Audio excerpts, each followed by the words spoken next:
Good day everyone, we are the Alpha Groups and today we are discussing the other types of business tools. The first is keyboard, mouse, and lastly, laser pen. The reporter for today, Irene Daoba, Jemmy Rosuelba, and lastly, Jovelyn Bata. So good day everyone, so let's proceed to our first discussions. So what is keyboard? Keyboard is a primary input device for computers featuring an arrangement of keys that allows users to input letters, numbers, systems, and commands. So it translates key phrases into signals a computer can understand. So paano nga ba gumagana ang mga keyboard? So ang mga keyboard po ay may mga mechanical switches o push buttons na tinatawag na keys. So kapag pinindot mo ang isang electrical circuit, ang nagsasara na nagpapadala ng isang signal sa computer. So, ang signal na ito ay nagsasabi sa computer kung anong character o command ang ipapakita sa screen. So, ang isang microprocessor po sa loob ng keyboard na kilala bilang isang encoder ay nakikita ang bawat pagpindot at paglabas ng key. So, nagpapadala ito ng mga scanning code sa computer na sinasalin nito sa binary code at ipapakita ang katumbas na. So, there are the 7 special keys on a keyboard that perform specific functions beyond typing letters and numbers. So, we have shift, the second is control, and then the third alternate, and then 4 is escape, number 5 is enter, number 6 is tab, and then the last is caps lock. So, ngayon, itatalakay muna natin ang shift. So, ang shift po is, ito pa ay ginagamit to type uppercase letters and symbols located on the upper portions of a key. So, ang control naman po is used in combination with other keys to execute shortcuts like copy, paste, or cut. And then, alternate naman po is similar to cut, is used in a key combinations for various functions, so such as accessing program options. So, 4 po is escape, is ito po ay ginagamit to cancel or exit a current operations of program. So, next is enter, moves the cursor to the next line or paragraph or confirms a command or actions. So, 6 is tab, moves the cursor to the next tab, stop, or and then sticks. So, and the last po is caps lock when activated. Ito gives the keyboard to type all letters in uppercase.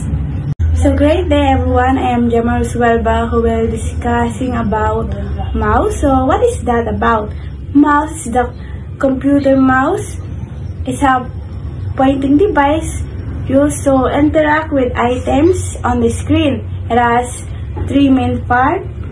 That is the primary button, and which is in the left button for selecting and clicking, and the secondary button, which is the right button for displaying menus or commands, and the scroll for moving up and down a page easily. So mouse, to use it properly, just place your hand comfortably over the mouse with your index finger on the left button and middle finger on the right button and your palm resting lightly. So we have basic actions and include include click. So, to click an item, so para kita makapili sa computer kung which is apps or files na natin ipipinduton. Double click to open a document or program para maka-open kita sa usad na apps or mga dokumento na ada sa computer. And thirdly, we have right click to show a list of commands. So, kumbaga, pag-click natin, ma-open ang sad apps or sad na files, and then may choices siya. So, amin na siya right click, dito natin makikita. And using mouse, mas mapapadali ang aton paggamit ng computer.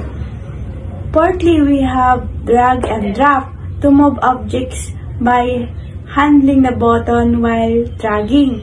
So, kumbaga, sa computer, kung malipat kita sa app or ma-delete or some files like that, so, kailangan natin i-hold. Ginagamit natin ang drag and drop to hold and files.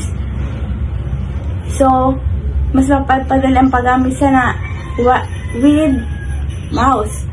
Thirdly, we have scroll wheel.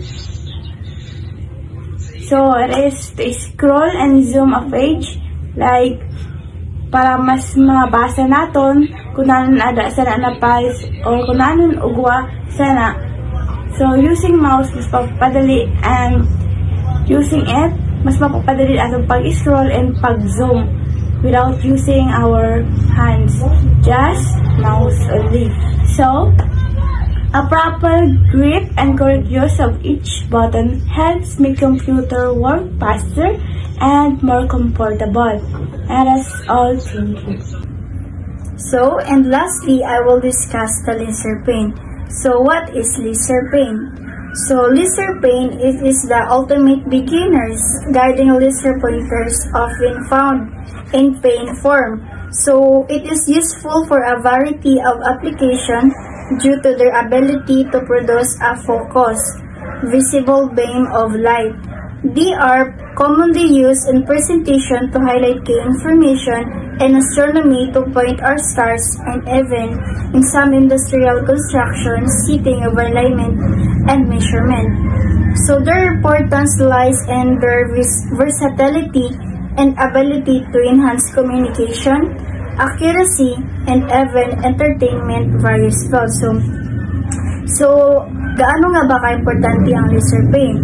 So, it is important po, lalo na po sa pagtuturo na, for example, for our instructor.